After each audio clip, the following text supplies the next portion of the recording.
ረድኤትና በረከት ለዘላለሙ በሁላችን ላይ አድሮ ይኖር።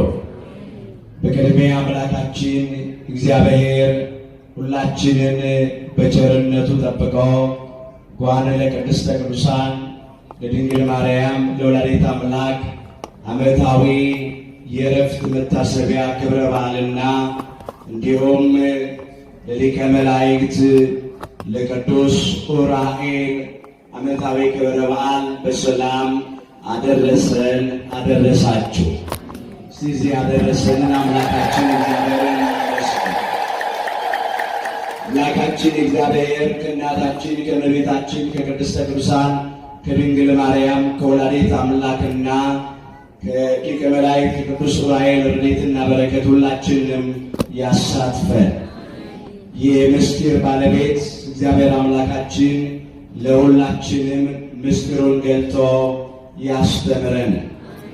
ውበቴ ሆይ ነይ። መኃልየ ዘሰሎሞን ምዕራፍ 2 ቁጥር 10። ለዛሬ አምላካችን እግዚአብሔር እንደረዳን መጠን በሚኖረን ጊዜ የምንማረበት የትምህርታችን ርዕስ ይሆናል። ዛሬ በዚህ ርዕስ ለመማር የመረጥንበት ምክንያታችን ሁላችንም እንደምናውቀው በቤተ ክርስቲያናችን ታሪክ መሠረት በየዓመቱ ጥር 21 ቀን ከምናከብራቸው በዓላት መካከል አንዱ በዓል የቅድስተ ቅዱሳን የድንግል ማርያም የወላዲተ አምላክ ዓመታዊ የዕረፍት መታሰቢያ ክብረ በዓል። ከዚህ የተነሳ በዚህ ርዕስ ለመማር መርጠናል። ስለ መልአኩ ስለ ቅዱስ ዑራኤል በስፋት አስቀድመው መምህራችን መጋቤ ብሉይ መምህር መልአክ አስተምረዋል። አሁንም በድጋሚ ቃለ ሕይወት ያሰማልን። የበለጠ ቤተ ክርስቲያንን የሚያገለግሉበትን እግዚአብሔር ጸጋውን አብዝቶ ያድልልን፣ በዕድሜ በጤና ይጠብቅልን። ድግግሞሽ እንዳይሆን ነው ዛሬ እኛ በዚህ ርዕስ ለመማር የመረጥ ነው። እስቲ ከኔ ጋር በሉ፣ ውበቴ ሆይ በሉ፣ ነይ። ርዕሳችን ነው መኃልየ ዘሰሎሞን ምዕራፍ 2 ቁጥር 10 ላይ ይህ ኃይለ ቃል ተመዝግቦ እናገኘዋለን።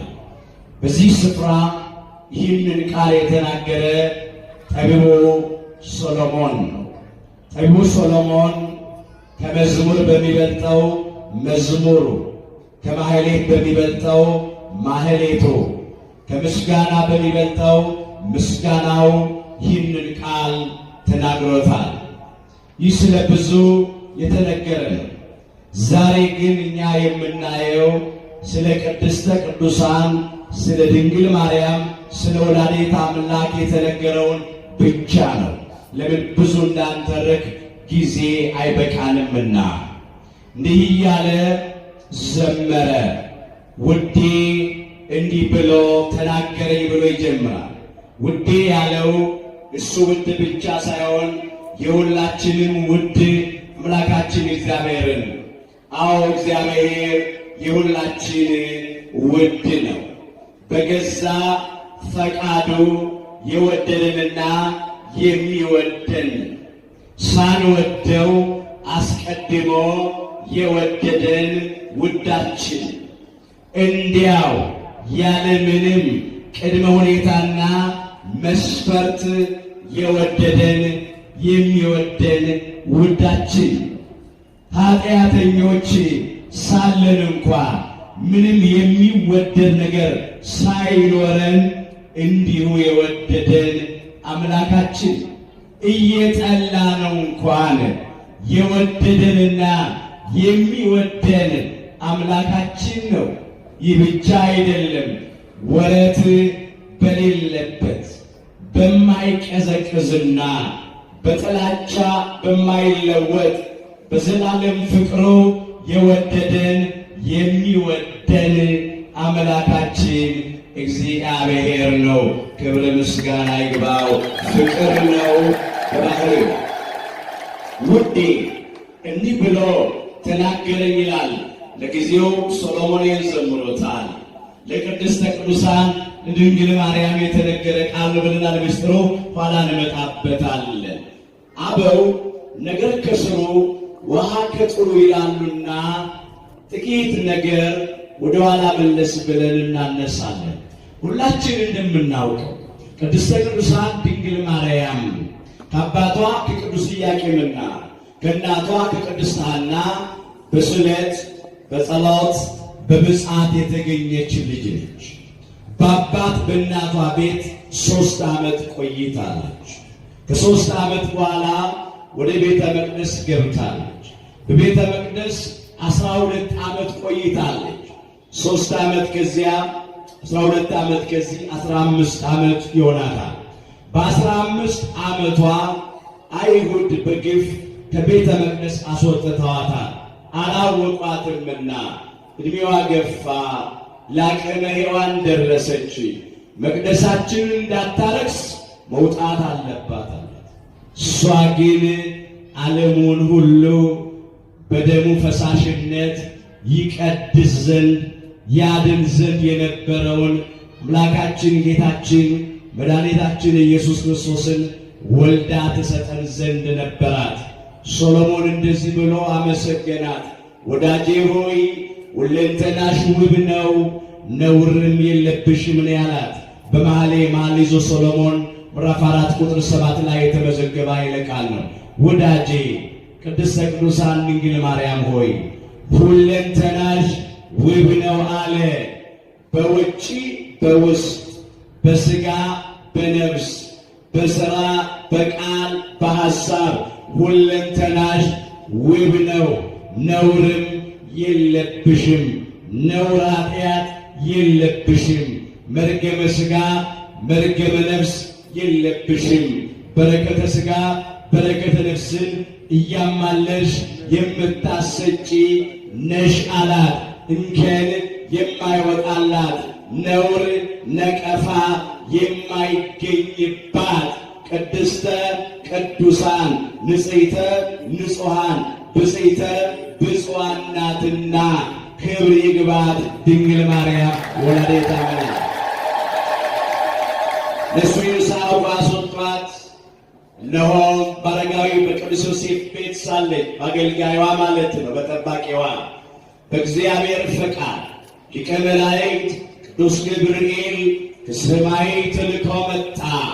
በመልአኩ በቅዱስ ገብርኤል የብስራት ቃል በረቀቀ በመንፈስ ቅዱስ ጥበብ ያለ ወንድ ዘር በረቀቀ በመንፈስ ቅዱስ ሥራ አካላዊ ቃል እግዚአብሔር ወልድን በድንግልና ጸነሰች።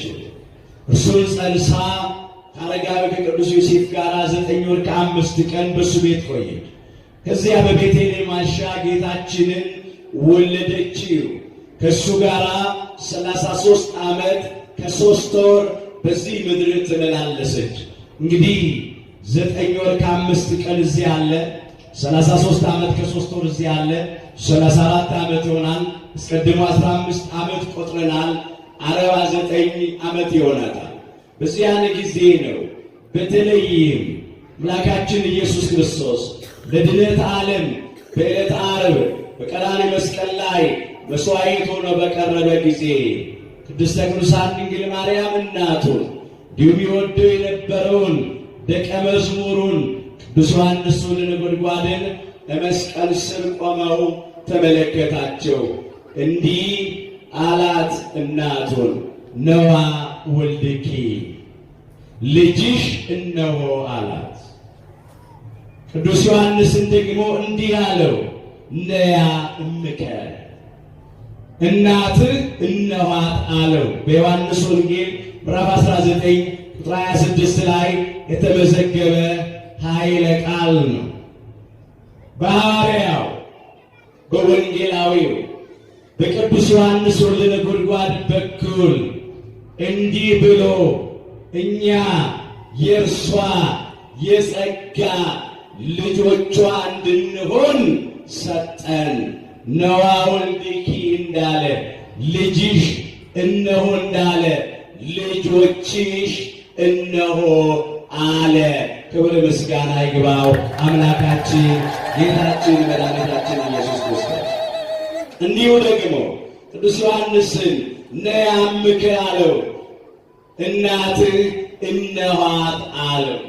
በሱ በኩል ደግሞ እናታችን ትሆነን ዘንድ ለእኛ ተሰጠችን። ቅዱስ ዮሐንስ ወልደ ነጎድጓድ እኛን ወክሎ የአምላካችን የኢየሱስ ክርስቶስን እናታችን ትሆነን ዘንድ ተቀበለልን። እናታችሁ እነኋት ተባልን።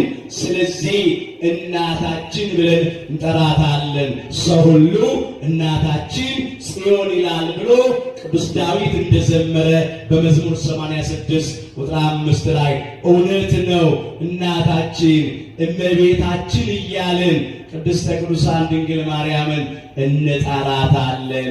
ክብር ይግባት ከአምላካችን የተሰጠችን ስጦታችን። ወገኖች ያስተውሉ።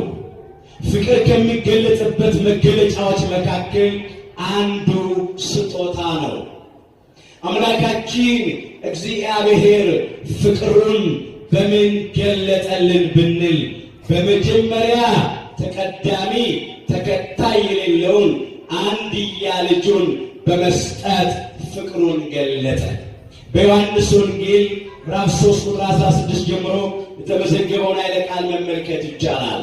በእርሱ የሚያምን ሁሉ ይላል በአምላካችን በጌታችን በመድኃኒታችን በኢየሱስ ክርስቶስ የባሕርይ አምላክነት የሚያምን ሁሉ ማለት ነው።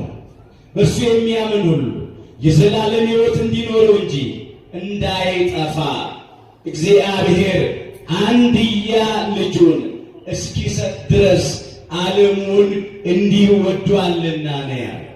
በባሕርይ አባቱ በእግዚአብሔር አብ ፈቃድ፣ በባሕርይ ሕይወቱ በእግዚአብሔር መንፈስ ቅዱስ ፈቃድ፣ በራሱም በእግዚአብሔር ወልድ ፈቃድ ለድኅነተ ዓለም ለቤዛ ዓለም ለመስቀል ሞት ታልፎ ስለተሰጠልን ይህንን አነሳ። አንድያ ልጁን እስኪሰጥ ድረስ ዓለሙን እንዲሁ ወዷልና ያለምንም መስፈርትና ቅድመ ሁኔታ እንዲሁ ወደደን፣ ከኛ ምንም ነገር ሳይጠብቅ ማለት ነው። ይህ ፍቅር የተገለጠበት መንገድ ነው። እስቲ ከኔ ጋር በሉ እርሱ በሉ ስለኛ ነፍሱን አሳልፎ ሰጥቷልና በዚህ ፍቅርን አውቀናል። አንደኛ ዮሐንስ ምዕራፍ 3 ቁጥር 16 ላይ የተመዘገበ ይልካል። አምላካችን ኢየሱስ ክርስቶስ ስለኛ ነፍሱን ለመስቀል ሞት አሳልፎ ሰጥቷልና በዚህ ፍቅርን አውቀናል። እግዚአብሔር ፍቅር እንደሆነ ሊቀ ነቢያት ሙሴ በሕግ መጻሕፍቱ ጽፏል። ክቡር ዳዊት በመዝሙራቱ ዘምሯል። ቅዱሳን ነቢያት በትንቢት ተናግረዋል። ነገር ግን ከቃል የበረታ ነገር አለ። ፍቅር መሆኑን ቅዱስ ሥጋውን ቆርሶ በመስጠት ክቡር ደሙን አፍስሶ በመስጠት ነፍሱን ለመስቀል ሞት አሳልፎ በመስጠት የሕይወት ምግብ ሆኖ ብሉኝ እያለ የሕይወት መጠጥ ሆኖ ጠጡኝ እያለ ፍቅሩን በቀራንዮ ኮረብታ ላይ በዕፀ መስቀል ተሰቅሎ ራሱን አሳልፎ ሰጠ። ውድ ስጦታ፣ መተኪያና መለኪያ የሌለው ስጦታ፣ የመጨረሻ ስጦታ ነው። ፍቅሩ ከአይምሮ በላይ ነው፣ በቋንቋም አይገለጥም። ስለማይነገረው ስጦታው ቅዱስ ጳውሎስ እንዳለ ክብር ምስጋና ይግባው። ምንም የምንከፍለው ነገር የለም። መጀመሪያ ራሱን ሰጠ ወገኖች። ከዚያ ደግሞ ቅድስተ ቅዱሳን ድንግል ማርያምን ሰጠን። በቅዱስ ዮሐንስ ወልደ ነጎድጓድ በኩል እነኋት እናታችሁ ብሎን፣ እነሆ ልጆችሽ ብሏት ለሷ ደግሞ እሷ ተሰጠች። አስተውሉ። ሐዋርያው ወንጌላዊው ቅዱስ ዮሐንስ ወልደ ነጎድጓድ የአምላካችን የኢየሱስ ክርስቶስን ስጦታ ሽልማት በረከት ጸጋ ቅድስተ ቅዱሳን ድንግል ማርያምን ወደ ቤቱ ወሰዳት ይላል። ከዚያች ጊዜ አንስቶ ወደ ቤቱ ወሰዳት። እኛም ወደ ቤታችን አስገብተናታል፣ በልቡናችን አኑረናታል። አሁንም ፍቅሯን በልቡናችን የምስጋናዋን ጣዕም በአንደበታችን ያሳድርብን። እናመሰግናታለን፣ እናወድሳታለን። አባታችን አባ ሕርያቆስ እንዲህ ብሎ በቅዳሴ ማርያም እንዳነሳት ኦ ማርያም በእንተዝ ናፈቅረኪ ወናበየኪ እስመ ወለድኪ ለነ መብላ ጽድቅ ዘባማን ወሰቲ ሕይወት ዘባማን። ማርያም ሆይ አለ፣ ስለዚህ እንወድሻለን፣ ከፍ ከፍም እናደርግሻለን። እውነተኛውን የጽድቅ መብልንና እውነተኛውን የሕይወት መጠጥ ወልደሽልናልና አላት። እኛም እንወዳታለን፣ ከፍ ከፍ እናደርጋታለን፣ እናመሰግናታለን። እንደ አባታችን እንደ አባ ሕርያቆስ በቅዳሴ እንደ ቅዱስ ኤፍሬም በውዳሴ ማርያም እንደ አባ ጊዮርጊስ ዘጋስጫ በሳይታ እንደ አባ ጽጌ ድንግል በማህሌት እንደ ጡመ ልሳን እንዝራ ለቤተ ክርስቲያን ተብሎ እንደሚጠራው እንደ ፈልፈለ ማህሌት እንደ አባታችን እንደ ቅዱስ ያሬድ በዝማሬ በምንችለው ቋንቋ ሁሉ እናመሰግናታለን፣ እናወድሳታለን። ጠላት ይፈር። ክብር ይግባት ድንግል ማርያም። 15 ዓመት በሐዋርያውና በወንጌላዊ በቅዱስ ዮሐንስ ወልደ ነጎድጓድ ቤት ቆየች። 49 አስቀድሞ ቆጥረናል። 64 ዓመት ሲሞላት አምላካችን እግዚአብሔር ከሚያልፈው ዓለም ወደማያልፈው ዓለም ከምድር ወደ ሰማይ ከጊዜያዊ ወደ ዘላለማዊው ሊወስዳት ወደደ፣ ጠራት። ያን ጊዜ እነሆ ልሄድ ነው አለች ቅድስተ ቅዱሳን ድንግል ማርያም ለቅዱሳን ሐዋርያት።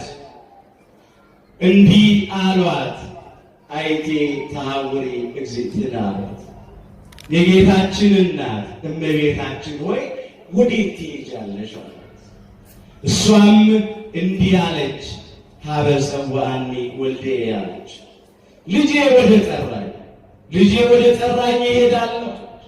ከዛ ምስጢሩን ነገረቻቸው። ማረፊያዬ ጊዜ ደረሰ፣ ልጄ ጠርቶኛል፣ ልሄድ ነው አለች። ለምን? ውጣ ውረድ ከበዛ፣ አስጨናቂ ከሆነ፣ መከራ ፈተና ችግር ካለበት ከዚህ ዓለም ላሳረፍሽ ነው አላት። ይበቃሻል፣ ይሄን ያህል ጊዜ በዚህ ምድር ላይ መከራ ችግር የተፈራረቀብሽ መኖርሽ ይበቃሻል፣ አሁን ማረፍ አለብሽ ብሎ ስለጠራት ያን ጊዜ ደቀ መዛሙርት ሁሉ አለቀሱ፣ አዘኑ ይላል። እመቤታችን የምትለይበት ጊዜ ስለቀረበ ስለደረሰ ቅዱሳን መላእክት ከእግዚአብሔር ተልከው ወደ ቅዱሳን ሐዋርያት መጡና እንዲህ አሏቸው፣ አትጨነቁ፣ አትዘኑ፣ አታልቅሱ፣ ይልቅስ እግዚአብሔርን ያመሰግናችሁ ለእርሷም ክብር፣ ምስጋና፣ ዝማሬ፣ ውዳሴ እያቀረባችሁ ሸኟት። ማልቀስ፣ ማዘን፣ መጨነቅ አይገባም፣ ተስፋ አትቁረጡ አሏቸው። በተለይም ከ72ቱ አርድእት አንዱ የሆነው ቅዱስ ኢጎዲዳስ ተብሎ የሚጠራው የክርስቶስ ረድ አገልጋይ ነበረ። ከ72ቱ አርድእት አንዱ የሆነው ጽፎታል፣ ይህን ታሪክ መዝግቦታል።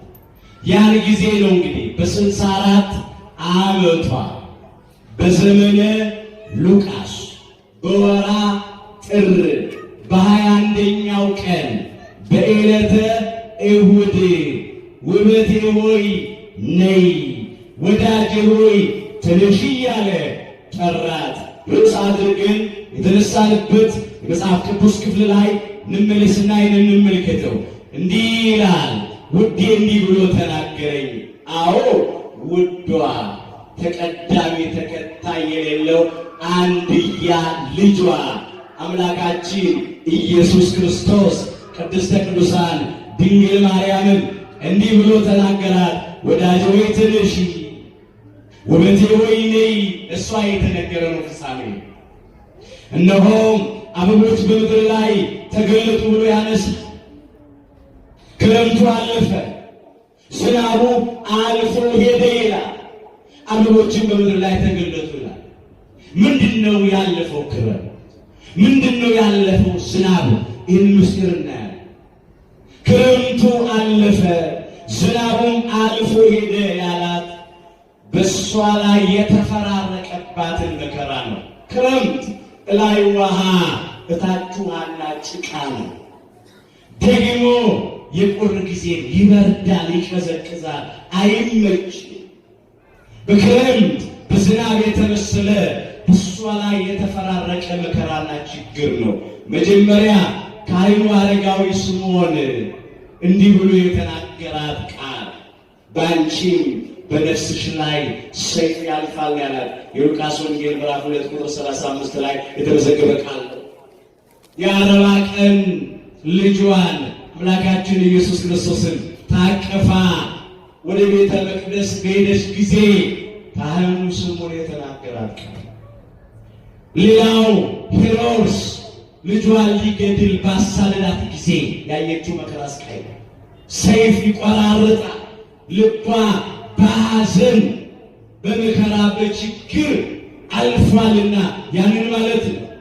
ሌላው የ12 ዓመት ልጅ በነበረ ጊዜ ዘመን የማይቆጠርለት አምላክ በሥጋ ማርያም ዘመን ተቆጥሮለታልና የፋሲካን በዓል ለማክበር ወደ ኢየሩሳሌም ሄደው ሲመለሱ አጡት። አምላካችን ኢየሱስ ክርስቶስን ቤተ መቅደስ ቀርቶ ነበር።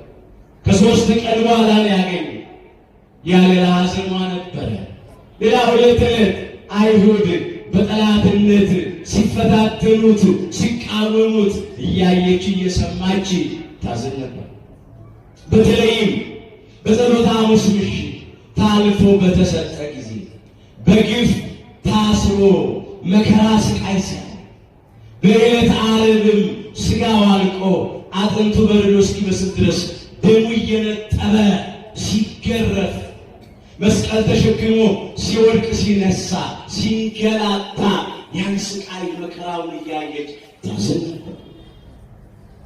በዕፀ መስቀል ላይ ሲሰቅሉት ሳዶር፣ አላዶር፣ ዳናት፣ አዴራ፣ ሮዳስ በሚባሉ ችንካሮች በቸነከሩት ጊዜ ሐሞትና ከርቤ መራራውን ሲያቀምሱ ያን ሁሉ መከራ እያየች ታዝን ነበር። በሥጋ ሞቶ ወደ መቃብር ወደ አዲስ መቃብር መውረዱን ባየች ጊዜ ታዝን ነበር። ይሄ ተስፋ የመቁረጥ ሐዘን አይደለም። እሷ የምስጢር መዝገብ ናት። የተከፈለባት ነገር የለም። ነገር ግን የወለደ አንጀት አይችልም። እናቱ ናት ወልዳዋለች። ደግሞ አንድያ ልጇ ነው። ተቀዳሚም ተከታይም የለውም። ያው ኃጢአት ለባህሉ ማይስማሙ እንከን ማይወጣለት ነውር ነቀፋ ማይገኝበት ንጹሐ ባህሪ ጻድቅ ባህሪ ነው። በባህሪው ቅዱስ የሆነ አምላክ ያንን እያየች እጅግ አድርጋ አዘነች። ክረምቱ አለፈ፣ ዝናቡ አልፎ ሄደ ማለት ይሄ ነው። በእውነት አምላካችን ኢየሱስ ክርስቶስ ከ3 ቀንና ከ3 ሌሊት በኋላ መቅደስ ፍቱልኝ፣ መቃብር ክፈቱልኝ ሳይል በኃይሉና በስልጣኑ ተነስቷልና ሕያውን አምላክ ከሙታን መካከል ስለምን ትፈልጉታላችሁ? እንደተናገረ ተነስቷል እንጂ በዚህ የለም ብለው ቅዱሳን መላእክቱ ትንሣኤውን አበሰሩ። ክረምት አለፈ፣ ዝናብ አለፈ። አዎ በልጇ ምክንያት ያዘነችው ሐዘን፣ ስቃይዋ፣ መከራዋ ሁሉ አለፈ። ለምን? ልጇ እነሆ ሞት የማያሸንፈው ሕይወት ስለሆነ፣ መቃብር ይዞ የማያስቀረው ትንሣኤ ስለሆነ ይህንን ያመለክታል። ሌላው ከዚያ በኋላ አምላካችን ኢየሱስ ክርስቶስ በክብር ካረገ በኋላ ቅዱሳን ሐዋርያት አገልግሎታቸውን ጀመሩ። አበቦች በምድር ላይ ተገለጡ ይላል። ክርስቲያኖች ተገኙ። ብዙዎች በክርስቶስ አመኑ፣ በወንጌል አመኑ፣ ክርስትናን ተቀበሉ። አበቦች ተገለጡ ማለት ክርስቲያኖች በምድር ላይ ተገኙ ማለት ነው። ይህንን ነው የሚያነሳው። የዜማ ጊዜ ደረሰ፣ የቁርዬውም ቃል በምድራችን ላይ ተሰማ ይላል። የቅዱሳን ሐዋርያት ስብከታቸው ተሰማ በምድር ላይ። ወደ ዓለም ሁሉ ሂዱ ወንጌልንም ለፍጥረት ሁሉ ስበኩ ብሎ ልኳቸው ነበራ። የማርቆስ ወንጌል ምዕራፍ 16 ቁጥር 15 ላይ እንደተመዘገበ ማለት ነው። ቅዱስ ወንጌልን አስተማሩ። በቆሙ የቆራ ድምፅ እንዳይመስላችሁ ወይም ሌላ ዜማ እንዳይመስላችሁ። የተሰማው ወንጌል ተሰበከ ነው። ወንጌል ተሰበከ። ቅዱሳን ሐዋርያት አስተማሩ፣ አሳምኑ፣ አጠመቁ። ከዚያም በለሱ ጎመራ፣ ወይኖችም አበቡ፣ መዓዛቸውንም ሰጡ ይላል። ክርስቲያኖች በአበባ ብቻ አይደለም የተገለጡት፣ በእምነት ብቻ አይደለም፣ በቅጠል ብቻ አይደለም፣ በፍሬም ደግሞ ተገለጡ። ወይኖቹ አበቡ፣ በለሱ ጎመራ፣ መዓዛቸውን ሰጡ። ትሕትናቸውን፣ ፍቅራቸውን፣ ታማኝነት፣ ደግነታቸውን፣ ታጋሽነት፣ የዋህነታቸውን አሳዩ ማለት ነው። ይህ ብቻ አይደለም፣ ምስክርነታቸውንም ሰጡ። እነ ቀዳሜ ሰማዕት እነ ዲያቆን እስጢፋኖስ ወንጌልን መሰከሩ፣ ስለ ክርስቶስ መሰከሩ። መንፈስ ቅዱስ በሰጣቸው ጸጋ ታምራት አደረጉ። እስከ ሞት ድረስ ደርሰው ታመኑ። መዓዛቸውን ሰጡ። መሥዋዕት ሆነው ቀረቡ። በድንጋይ ተወገረ። ወንጌል ስላስተማረ ታምራት ስላደረገ እንደ ወንጀለኛ ተቆጠሩ። እና ሐዋርያው እነ ቅዱስ ያዕቆብ በሰይፍ ተቀሉ። ክርስቲያኖች መከራን፣ ፈተናን ተቋቋሙ፣ ስደትን ተቋቋሙ። ስለ ክርስቶስ መሰከሩ፣ መዓዛቸውን ሰጡ አለ። በረከታቸው ይደርብን፣ ክብር ይግባቸው የመጀመሪያዎቹ ክርስቲያን። ስለዚህ አሁን ይበቃሻል፣ ውበቴ ሆይ ነይ አላት፣ ወዳጄ ሆይ ተነሺ አላት። በእርሱ ፈቃድ ቅድስት ነፍሷን ከቅዱስ ሥጋዋ ለየ። ነፍሷን በክብር እልፍ አእላፋት ወትእልፊተ አእላፋት ቅዱሳን መላእክት በጥር 21 ቀን ነፍሷን በክብር አሳረጉ። ክብር ይግባት ድንግል ማርያም ወላዲተ አምላክ። ቅዱስ ሥጋዋን ቅዱሳን ሐዋርያት አክብረው ገንዘው በጌቴሴማኒ ለማሳረፍ ጉዞ ጀመሩ። ያን ጊዜ ቤተ አይሁድ እርስ በርሳቸው እንዲተባባሉ ልጇን ሰቀል ነው፣ ገደል ነው፣ ደግሞ እንዳይነሳ መቃብሩን በሰራዊትና በመሳሪያ አስጠበቅን። ነገር ግን በሦስተኛው ቀን ተነሳ ብለው በ40ኛው ቀን አረገ ብለው ዳግም ደግሞ ለፍርድ ይመጣል እያሉ በትምህርታቸው ኢየሩሳሌምን ሞልተዋል። የሕዝቡን ልብ ሰርቀዋል። አሁን እሷን ደግሞ ከተውን ስትቀበር ዝም የምንል ከሆነ ነገ ተነሳች ሊሉን፣ አረገች ሊሉን። ስለዚህ ምን እናድርግ? ሥጋዋን እናቃጥለው ተባባሉላል። የቅድስተ ቅዱሳን የድንግል ማርያምን ሥጋ ለማቃጠል ተስማሙ። ከመካከላቸው ታፋንያ ወይም ሶፎንያስ የሚባል አንድ ሰው ያለው አለ። ትዕቢተኛ፣ እግዚአብሔርን የማይፈራ ሰው የማያፍር በጉልበቱ የተመካ አንድ ነው ያለው።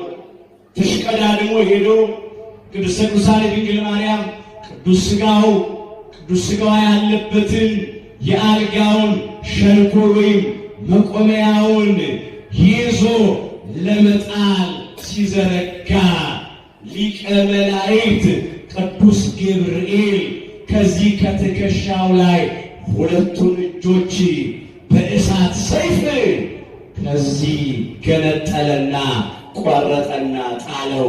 ያን ጊዜ ምድር ላይ ወድቆ አንሰራፈች። እዚያ የነበሩ ቤተ አይሁድ ፈሩ፣ ደነገጡ።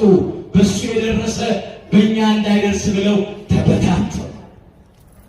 ክፉ ሰው አመፃን ብቻ ይሻል፣ ስለዚህም ጨካኝ መልአክ ይላክበታል ተብሎ ተመስግቧል።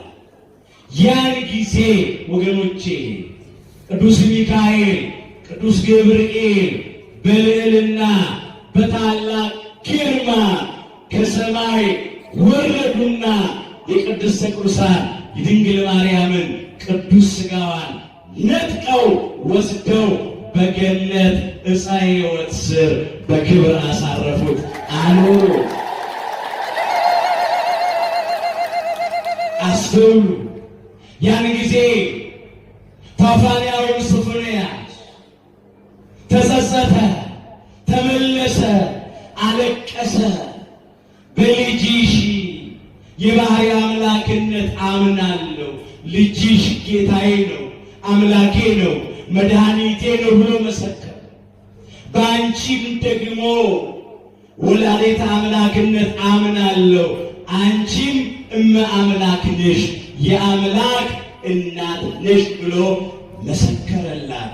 ያን ጊዜ በልጇ በአምላካችን በኢየሱስ ክርስቶስ ቸርነት በቅድስተ ቅዱሳን በድንግል ማርያም አማላጅነት በቅዱሳን ሐዋርያት ጸሎት አባታችን ሊቀ ሐዋርያት ቅዱስ ጴጥሮስ ያለ መርፌ ያለ ክር ሁለቱን እጆቹን መልሶ በትከሻው ላይ ተከለለት፣ ቀጠለለት። ክብር ይግባው አምላካችን እግዚአብሔር።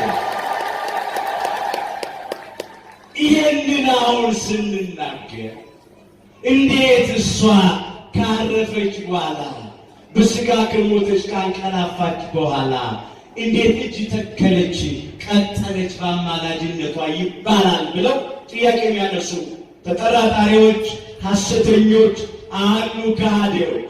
አስረግጠን ከቅዱሳት መጻሕፍት ውስጥ እንመለከታል።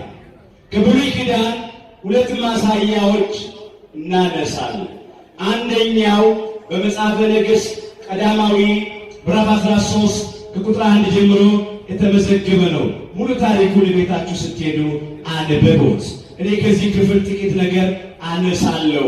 እንደዚህ ይላል፣ አንድ የእግዚአብሔር ቅዱስ ሰው እነሆ ከይሁዳ ተነስቶ ወደ ቤቴል መጣ ይላል። ከእግዚአብሔርም ተልኮ እንዲህ ያለው በዘመኑ የነበረውን ንጉሥ ኢዮርብዓምን።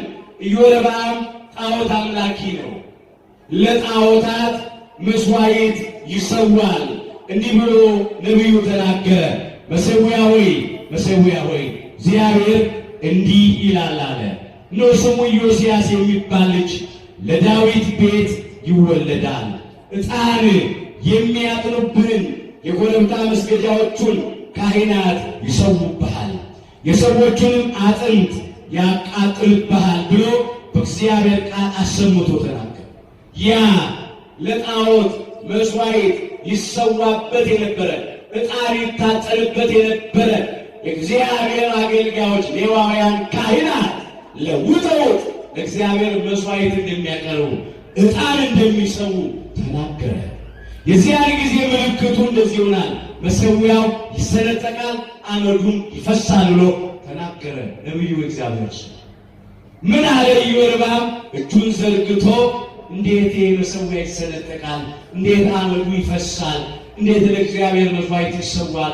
ካህናት እንዴት እዚህ ዕጣን ያጥናሉ ብሎ መቅደስ ያደርጉታል ብሎ እንዴት ይናገራል ብሎ ያዙት ብሎ እጁን ዘረጋ ይላል። ከፍ ብሎ አንገቱን ዝቅ ብሎ ባቱን ለማስቆረጥ ሊገድለው ፈለገ።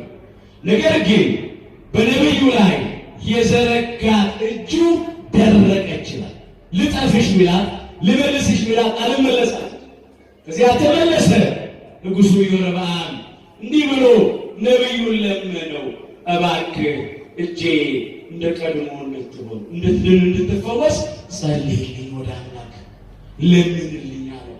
ነቢዩ እግዚአብሔር ሰው ወደ እግዚአብሔር ጸለየ፣ ለመነ፣ ማለደ። በእግዚአብሔር ቸርነት በነቢዩ አማላጅነት የንጉሱ እጅ እንደገና ተፈወሰች፣ ዳነች።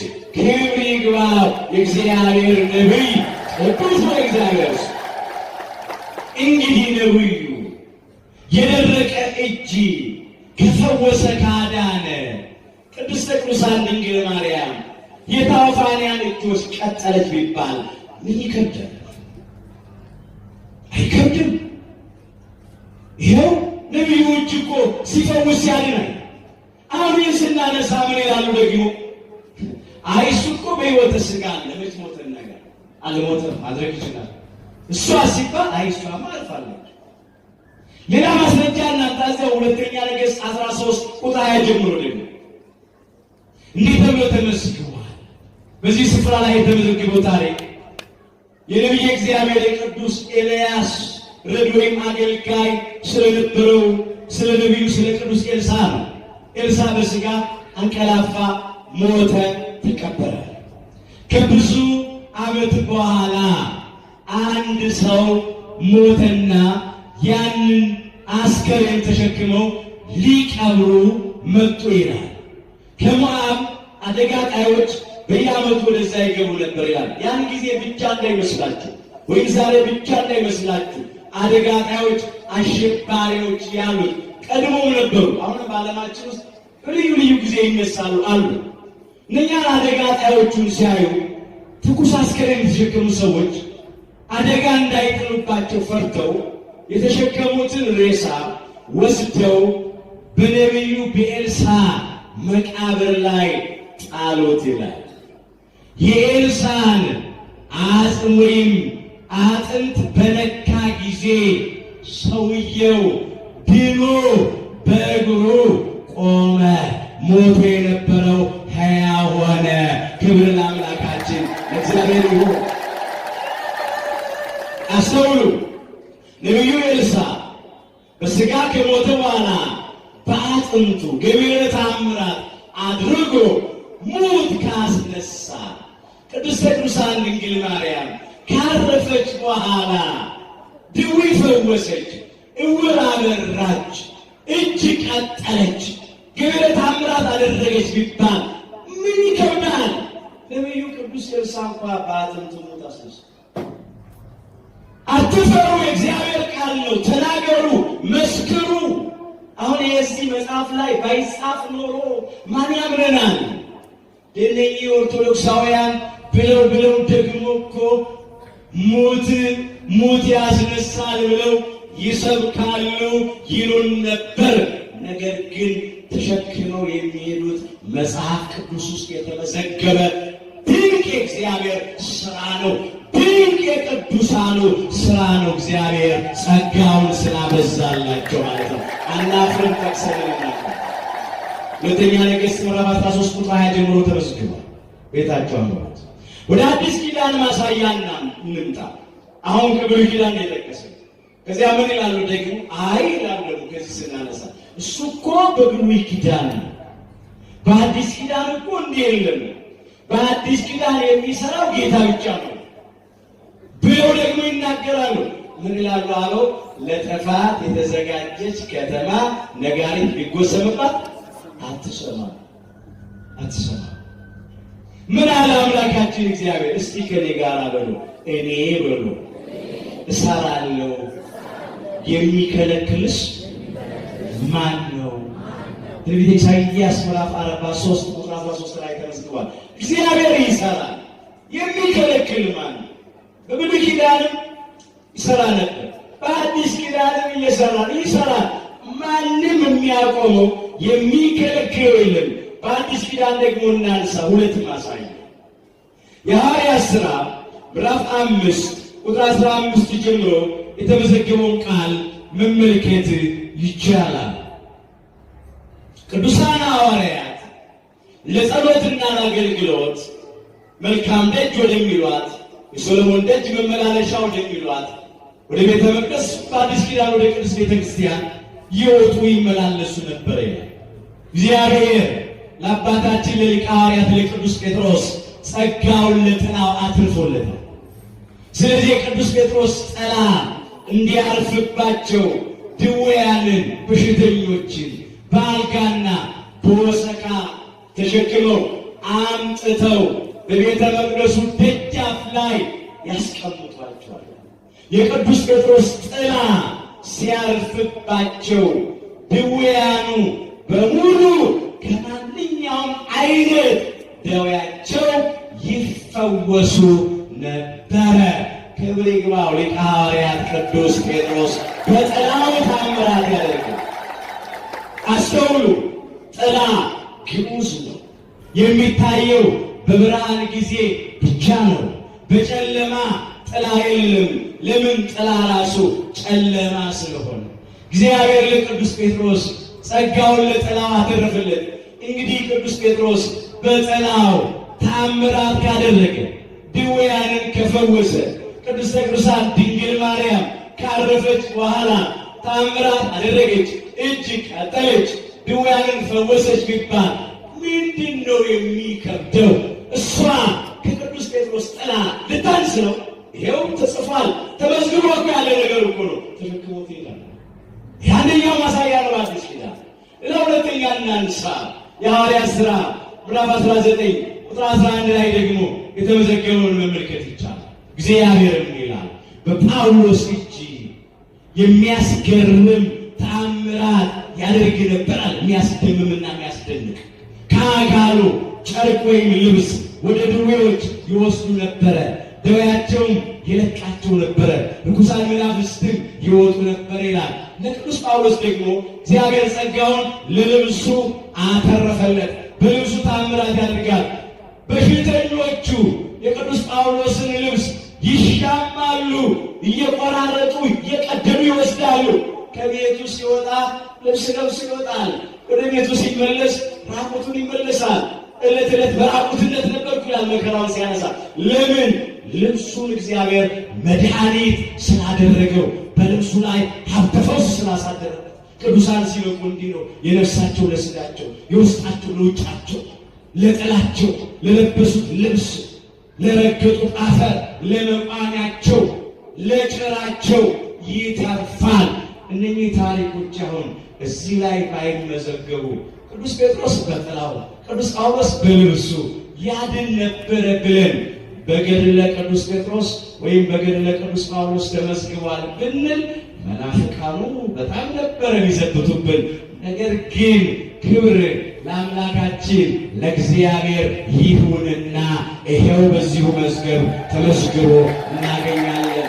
በቅዱስ መጽሐፍ እስቲ ከኔ ጋር በሉ፣ በወንጌል በሉ። አላፍርም። ማፈር በወንጀል ነው። ጥርጥር ሲናገሩ፣ ክህደት ሲናገሩ፣ ሐሰት ሲናገሩ በቅዱሳን ላይ በቅድስተ ቅዱሳን በድንግል ማርያም በወላዲተ አምላክ ላይ በቅዱሳን መላእክቱ ላይ በአምላካችን በኢየሱስ ክርስቶስ ላይ የማይገባ ቃል ሲናገሩ ማፈር ነው። መጻሕፍትን ሲያጣሙ ማፈር ነው። በወንጌል ግን ማፈር አይገባም። ሮሜ 1 ቁጥር 16 ላይ ተመዝግቧል። እኛ በወንጌል አናፍርም፣ ወንጌል ነው የምንሰብከው። የኢትዮጵያ ኦርቶዶክሳዊት ተዋሕዶ ቤተክርስቲያን የምትሰብከው የምታስተምረው ወንጌል ነው። ሌላ ወንጌል ፍለጋ አንሂድ።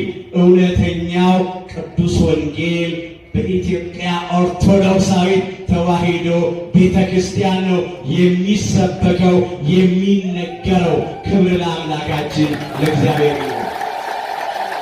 ስለዚህ ቅድስተ ቅዱሳን ድንግል ማርያም ብዙ ገቢረ ተአምራት አድርጋለች። ይህን ለማንሳት ነው ወገኖቼ። ስጋዋ ወደ ገነት ሕይወት ስር በቅዱሳን መላእክት በተወሰደ ጊዜ ሐዋርያውና ወንጌላዊው ቅዱስ ዮሐንስ ወልደ ነጎድጓድ አብሮ ተነጥቆ ተወስዷል። ያንን ምስጢር ተመልክቶ ተመልሷል። ለቅዱሳን ሐዋርያት ነግሯቸዋል። ከዚያም ሁላችን እንደምናውቀው ብዙ ላለመተረክ ነው። አረፈች ብቻ ብሎ ላለመተው በነሐሴ በየዓመቱ የሚተረክ ነው። ከነሐሴ 1 እስከ ነሐሴ 14 ሁለት ሱባኤ ጾሙ፣ ጸለዩ። ከዚያ ስጋዋን አምጥቶ ሰጣቸው። በጌቴ ሴማኒ ቀበሩ። በነሐሴ 14 ቀን በነሐሴ 16 ቀን ሞትን ድል አድርጋ በልጇ ኃይልና ስልጣን እንደ ልጇ በሦስተኛው ቀን ተነስታለች፣ በክብርም አድርጋለች። ቅዱሳን መላእክት እያመሰገኗት እያወደሷት እየዘመሩላት በይባቤ መላእክት አድርጋለች። የሚያምንብኝ ቢሞት እንኳን ሕያው ይሆናል። የዮሐንስ ወንጌል ምዕራፍ 11:25 ላይ የተመዘገበ አይደለም። የሚያምንብኝ አለ ቢሞት እንኳን ሕያው ይሆናል አለ አምላካችን ኢየሱስ ክርስቶስ።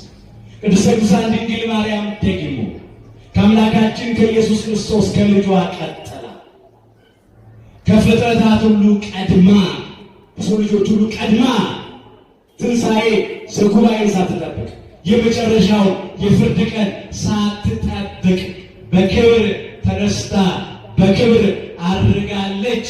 ደግሞ በእግዚአብሔር ቀኝ በክብር ቆማለች። ክብር ይግባል። ቅድስተ ቅዱሳን እንግዲህ ውበቴ ሆይ ነይ ወዳጄ ሆይ ተነሽ ብሎ እንዲጠርቶ ወሰዳት። አሁን ከዚህ ታሪክኛ ምን እንማራለን? ይህንን እናንሳና እንጠቀልለዋለን። ለምን ታሪክ ብቻ ተርከን ከተውን የታሪክ ሰዎች ነው።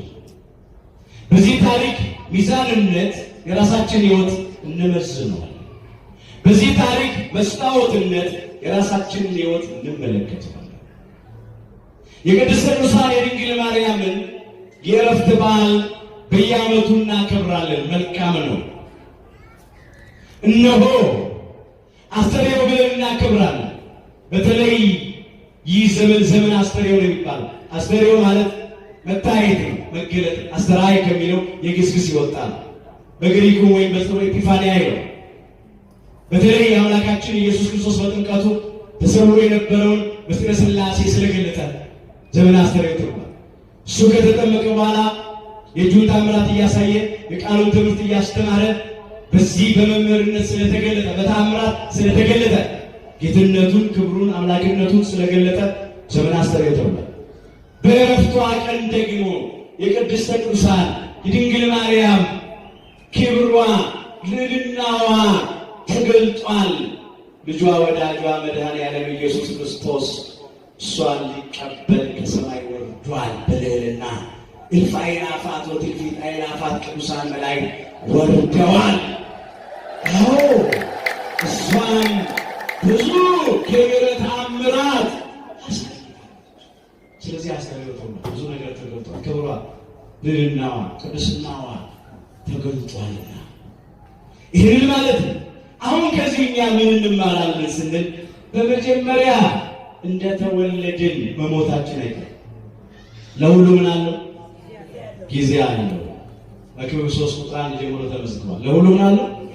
ጊዜ አለው። ለመወለድ ጊዜ አለው፣ ለመሞትም ጊዜ አለው።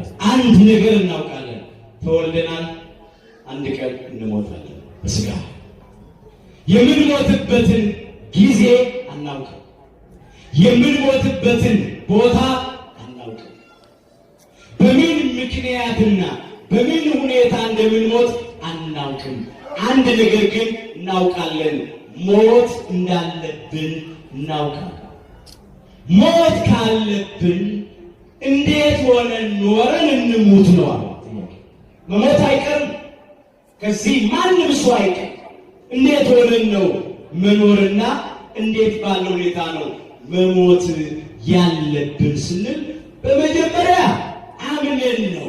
አምነን መሞት፣ ተጠምቀን ልጅነትን ገንዘብ አድርገን መሞት፣ ሃይማኖትን አጽንቶ መሞት፣ ምግባርን አቅንቶ መሞት፣ ለንስሐ የሚገባ ፍሬ አፍርቶ መሞት ይገባል። እስቲ ከኔ ጋር በሉ፣ እነዚህ ሁሉ በሉ አምነው ሞቱ።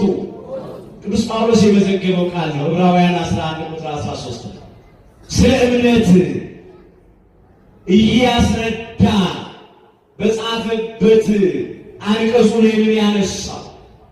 እምነት ማለት ምን ማለት እንደሆነ፣ ማመን የሚገባው በማን እንደሆነ፣ እስከ መቼ ድረስ ማመን እንደሚገባ እየዘረዘረ አነሳና በግፍ በቅንነቱ በየዋህነቱ በወንድሙ በቃየል በድንጋይ ተወግሮ በመጀመሪያ ሞትን የቀመሰውን ጻድቁ አቤልን አነሳና ከዚያም አምኖ የሞቱትን ዘርዝሮ እነዚህ ሁሉ አምነው ሞቷል። እሱማ በሕገ ልቡና አምኖ ሞት።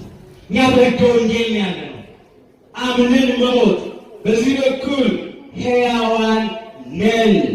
ሰው በሕይወት አለ የሚባለው መጀመሪያ ሃይማኖት ሲኖረው ነው። ያመነ የተጠመቀ ክርስትናን የተቀበለ በሕይወት አለ። እንዲህ ተብሎ እንደተጻፈ ጻድቅ በእምነቱ በሕይወት ይኖራል ይላል ትንቢተ ዕንባቆም ምዕራፍ 2 ቁጥር 4 ላይ። አሁኛ የኢትዮጵያ ኦርቶዶክሳዊት ተዋሕዶ ልጆች ወንዶቹ በ40 ቀን ሴቶቹ በ80 ቀን ከማኅፀነ ዮርዳኖስ ከጸጋ መንፈስ ቅዱስ ዳግም በጥምቀት ተወልደን በሜሮን ከብረን የአምላክን ቅዱስ ሥጋና ክቡር ደም ተቀብለን እግዚአብሔርን በልጅነት ክብር አይተን ለመንግሥተ ሰማያት ክብር ታጭተን አለንና አሁን በእምነት በኩል በሕይወት አለን፣ ልጆቹ ነን። ክብር ምስጋና ይግባው። ጻድቅ በእምነቱ በሕይወት ይኖራል። ይህ መጀመሪያው ነገር አምኖ መኖር፣ አምኖም መሞት። አንዳንዶቻችን ግን በምግባር ጉዳይ ሞተናል በቆማችን። ይህን አነሳል። ሰው ሞተ የሚባለው በመጀመሪያ ከእግዚአብሔር ሲለይ፣ በእግዚአብሔር የማያምን እግዚአብሔርን የማያመልክ ክርስትናን ያልተቀበለ በቁሙ የሞተ ነው። ያላመነ ሰው ያልተጠመቀ ሰው በቁሙ ሞቷል። በአምልኮተ ጣዖት በጥርጥር በክህደት የሚኖር ሰው በቁሙ ሞቷል። ሕይወት የለውም። ተንቀሳቃሽ ሬሳ ነው። እግዚአብሔር ሁላችንን ከዚህ ያድነን። አምነናል ከመካድ፣ ገብተናል ከመውጣት፣ ጀምረናል ከማቋረጥ፣ ቀርበናል ከመራቅ፣ ተሰብስበናል ከመበተን እግዚአብሔር ያድነን። ገብቶ ይወጣል። ሕይወትን ካገኙ በኋላ ይሞቷል።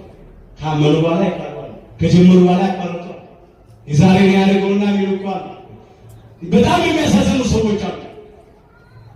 ምንኩስና ደረጃ ደርሰው ቅስና ተቀብለው ካህናት ሆነው ዲያቆናት ሆነው ሌላውን እናስተምራለን ብለው እንዘምራለን ብለው ቆራቢ የነበሩ ምዕመናን ወጥተዋል። ይሄ በቁም መሞት ነው። አምኖ መሞት እስከ መጨረሻ ነው። ብዙ አሉ በዓለማችን ላይ ጣዖታት የሚያመልኩ ስድ የሚኖሩ እግዚአብሔርን የማይፈሩ ሰው የማያፍሩ ሆዳቸው አምላካቸው፣ ክብራቸው መኖራቸው፣ ሀሳባቸው ምድራዊ፣ መጨረሻቸው ጥፋት የሆኑ ብዙ ሰዎች አሉ።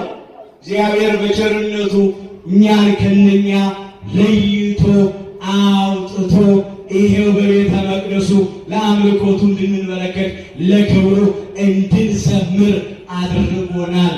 ልጆቹ አድርጎናል። ይሄ የእርሱ ጸጋ ነው፣ የእርሱ ስጦታ ነው። ከኛ ይሆናል። ይህንን ሕይወት አጽንቶ መያዝ። ሌላው በኃጢአት በቁም አለመሞት። እስራኤላውያንን እስራኤል ዘሥጋን እንዲህ ይላቸው ነበረ። እስቲ ከኔ ጋር በሉ የእስራኤል ቤት ሆይ በሉ ስለምን ትሞታላችሁ? የሟቹን ሞት አልፈቅድምና፣ ስለዚህ ተመለሱና በሕይወት ኑሩ። ትንቢተ ሕዝቅኤል ምዕራፍ 18 ቁጥር 31 ጀምሮ የተመዘገበ አይለቅ። እስራኤላውያን በእግዚአብሔር ስም ተጠርተው የሚመሩበት ሕግ ሕገ ኦሪት ተሰጥቷቸው የሚያገለግሏቸው የሚያስተምሯቸው አበይት ነቢያት፣ ደቂቀ ነቢያት ተሰጥቷቸው የሚያገለግሏቸው ካህናት ተሰጥቷቸው ቤተ መቅደስ ታንጾላቸው የጎደለባቸው ነገር አለ። ነገር ግን በእግዚአብሔር ስም ተጠርተው ሕይወታቸው እንደ አሕዛብ ነበረ። ሕግ እንደሌላቸው ጣዖት እያመለኩ እያመነዘሩ ፍርድ እያጓደሉ ድሃ እየበደሉ ጉቦ እየተቀበሉ ደግሞ ወደ እነሱ የተላኩትን ንስሐ እንዲገቡ ከውድቀታቸው እንዲነሱ ከኃጢአታቸው እንዲመለሱ የሚመክሯቸውን የሚገስጿቸውን ነቢያቱን የሚያሳድዱ በድንጋይ የሚወግሩ የሚገድሉ ሆኑ። የእስራኤል ቤት ሆይ አላቸው፣ ስለምን ትሞታላችሁ? ስለምን ትሞታላችሁ ማለት ስለምን ነፍሳችሁ ከስጋችሁ ትለያለች አይደለም። ስለምን ከኔ ፈቃድ ትወጣላችሁ ትለያላችሁ ማለት ነው። ለምን ትታችሁ ጣዖት ታመልካላችሁ? እግዚአብሔርን ትተው ጣዖት ታመልኩ። ለምን ከጽድቅ ተለይታችሁ በኃጢአት በቁማችሁ ትሞታላችሁ? የሟቹን ሞት አልፈቅድም። አዎ ሰው ሞት የሚባለው ሌላ ሁለተኛው እንግዲህ ኃጢአት መስራት በጀመረ ሰው በበደል ይሞታል፣ በኃጢአት በቁሙ ይሞታል። ተመለሱና በሕይወት ኑሩ አለ።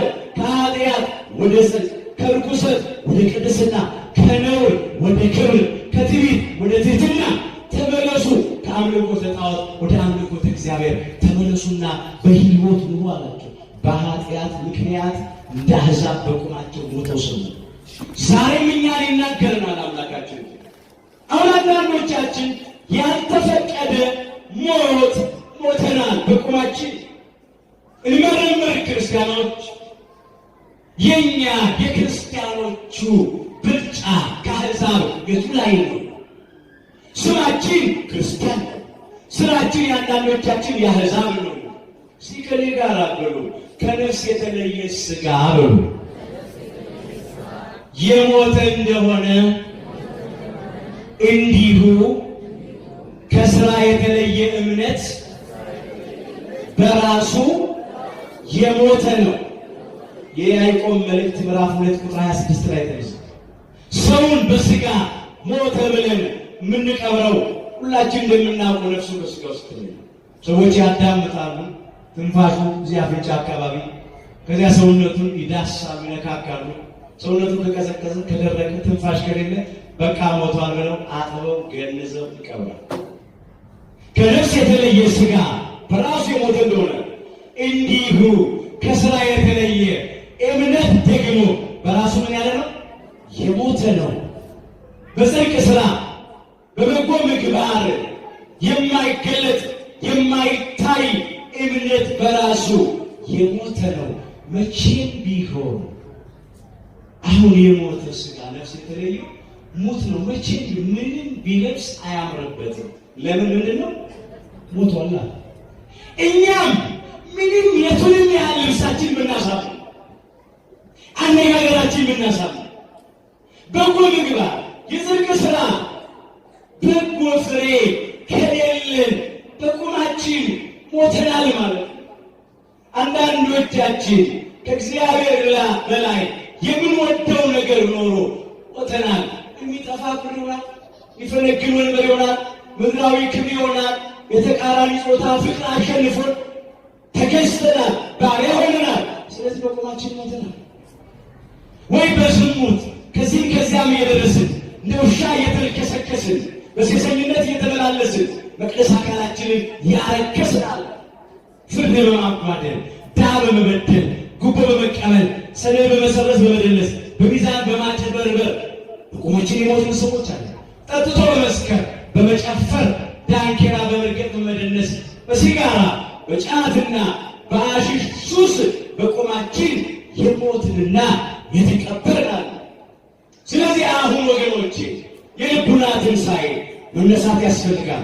በቤታችን ያረፈቻል ማረፍ ብቻ አይደለም፣ ተነሳቻል አረገቻል። አሁን ይህን ስናስብ እኛም ደግሞ ከኃጢአት መቃብር ውስጥ እየወጣን እረፍቷን እናስብ፣ ትንሣኤን እናስብ፣ እርገቷን እናስብ። የእኛ ሕይወት ከኃጢአት መቃብር ውስጥ መውጣት አለበት። እንዲህ ተብሎ ተጽፏል። አንተ የምትተኛ ንቃ ይላል ኤፌሶን 5 ቁጥር 14 ላይ አንተ የምትተኛ ንቃ፣ ከሙታንም ተለይና ተነሳ፣ ክርስቶስም ያበራልሃል።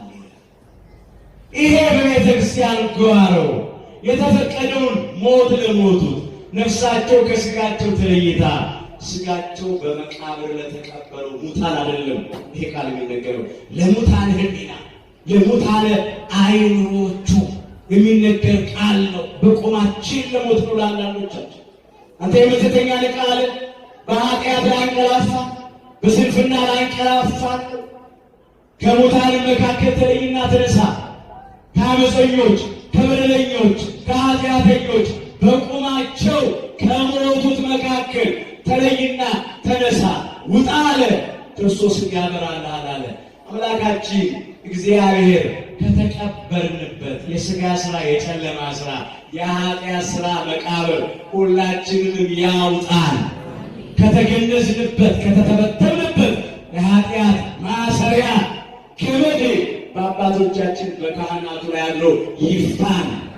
በልቡናችን ላይ ተሸክመን የምንዞረውን ከባዱን አንዳንዶቻችንን ያንገዳገድንን አንዳንዶቻችንን አፍገምግሞ የጣልንን የኃጢአት የበደል ሸክም በንስሐ አምላካችን ያንከባልልን። ሁለት ነገሮች እናንሳና ይበቃናል። እስቲ ከኔ ጋር በሉ፣ ሕያው እንደመሆን በሉ። ስም አለ ግን ሞተሃል። ሕያው እንደመሆን ምን አለ? ስም አለ ግን ምን ብለሃል? ሞተሃል። ራዕየ ዮሐንስ ምዕራፍ 3 ቁጥር 2 ጀምሮ የተመዘገበ አይለቃል። ለጊዜው ቃል የተነገረው በእስያ ከነበሩት ከሰባቱ አብያተ ክርስቲያናት በሰርዴስ ለነበረችው ቤተክርስቲያን አለቃ ነው። በሱ በኩል ለክርስቲያኖቹ በሙሉ የተነገረ ቃል ነው። ዛሬም ለኛ ይነገራል። ስራህን አውቃለሁ ይላል። በእግዚአብሔር ፊት ማይገለጥ የተከደነ የማይታወቅ የተሰወረ ምንም ነገር የለም። ሁሉ ግልጥ ነው። እሱ ከድርጊት በፊት ያውቃል። በአንደበታችን ከመናገር በፊት ያውቃል። ከሐሳብ በፊት ያውቃል። ስራህን አውቃለሁ አለ። ሕያው እንደመሆን ስም አለ። የእግዚአብሔር ልጆች ተብለናል። በክርስቶስ ክርስቲያን ተብለናል። ይሄ ሕያው ስም ነው። ክርስቲያኖች ተብሎ መጠራታችን፣ የእግዚአብሔር ልጆች መባላችን ይሄ ሕያው ስማችን ነው። ከአምላካችን ከእግዚአብሔር የተነሳ ሕያው እንደመሆን ስም አለ። ግን ሞተሃል። አንዳንዶቻችን በቆማችን ሞተናል። እንዳላመኑት እንዳልተጠመቁት ጣዖት እንደሚያመልኩት እንደ አሕዛብ ያለ ነውርና ርኩሰት እያደረግን በቆማችን ሞተናል። ስለዚህ አለ ስራህን በአምላኬ ፊት ፍጹም ሆኖ አላገኘሁትምና የነቃ ሁን ይላል። በጽድቅ መንቃት፣ በንስሐ መንቃት መነሳት ነው። ባትነቃ ግን አለ እነሆ እንደ ሌባ እመጣብሃለሁ፣ መቅረዙንም ከአንተ ወስዳለሁ። መቅረዝ ዕድሜያችን፣ ብርሃን ዕድሜያችንን ወስዳለሁ ነው። ነፍስ ከሥጋ ላይ ይላል። እንንቃ፣ እንመለስ። ሞት እንደ ሌባ ሆኖ ስለሚመጣ ደግሞ ሞት አሁን ደጃፋችን ላይ፣ ምክንያቱ አይነቱ መጠኑ ይለያያል እንጂ ሞት በጣም ቅርብ ነው። የሰው ሕይወት ርካሽ ነው። ምናውቀው ነው። ብዙ አልነግራችሁም። አደባባይ ላይ ያለ ነገር ነው። ስለዚህ አሁን እንድንመለስ አንድ የመጨረሻ የመጽሐፍ ቅዱስ ጥቅስ እናንሳ። ሁለተኛ ሳሙኤል ምዕራፍ 14 ቁጥር 14 ላይ የተመዘገበ ኃይለ ቃል ሁላችንም ከኔ ጋር ኃይል ቃል እንበለው። ሁላችንም እንበለው። እንሞታለን። ሁላችንም እንላለን፣ እንሞታለን። በምድር ላይም በሉ እንደፈሰሰና እንደማይመለስ ውሃ ነን። እግዚአብሔር ግን የነፍስን ጥፋት አይወድም። የተጣለ ሰው ፈጽሞ እንዳይጠፋ በምክሩ ያስባል። ሁላችን እንሞታለን። የሥጋ ሞት ነው። ነጭ ጥቁር፣ ባለጠጋ ድሃ፣ ጌታ ባሪያ፣ ወንድ ሴት፣ ትልቅ ትንሽ፣ የተማረ ያልተማረ፣ ካህን ምዕመን፣ ጻድቅ ኃጥእ፣ ቅዱስ ርኩስ፣ ቡሩክ ርጉም ልዩነት ነው። ከሥጋ ሞት ማንም ሰው በገንዘብ በስልጣን በኃይል በመሳሪያ በእውቀት በዝና ሞትን ማስቀረት አይደለም እድሜ ማስረዘም አይቻልም። ሁላችን እንሞታለን። በምድር ላይ እንደፈሰሰና እንደማይመለሷል። አበው ምን ይላሉ? የፈሰሰዋ አይታፈስም። ይኸው መጽሐፋዊ ነው። እግዚአብሔር ግን የነፍስን ጥፋት አይወድም፣ የሟቹን ሞትን ያልፈቅድም እንዳለ በነፍሳችን ከእግዚአብሔር ተለይተን በክህደት ምክንያት በኃጢአት ምክንያት እንድንሞት እንድንጠፋ እግዚአብሔር ፈቃዱ አይደለም። እኛ በራሳችን ላይ ካልጨከን በስተቀር እግዚአብሔር በእኛ ላይ አይጨክንም። የተጣለ ሰው አለ በክደትም ይሁን በአምልኮተ ጣዖትም ይሁን በማንኛውም አይነት ኃጢአትና በደል የወደቅን የረከስን የተሰነካከልን ሁሉ ፈጽመን እንዳንጠፋ በምክሩ እያሰበን ነው።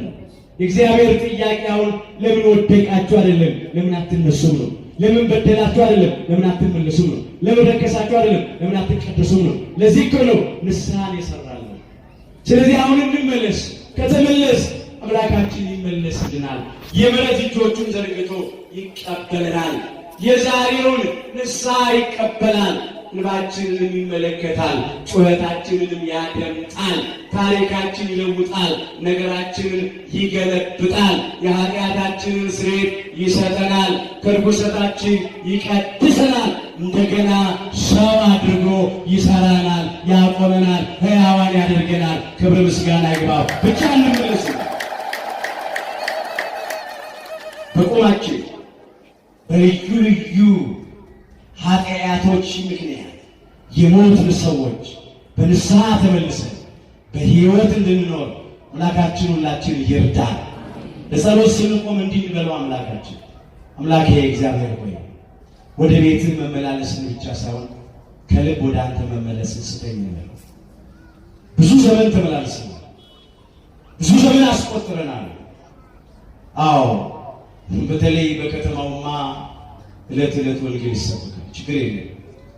ስንቶቻችን ግን ተመልሰናል? ጥያቄ ሳንመለስ እንዲሁ ብቻ ስንመላለስ ያ ጊዜ እንዳይደርስብን እግዚአብሔር ይርዳል። ውበቴ ሆይ ነይ።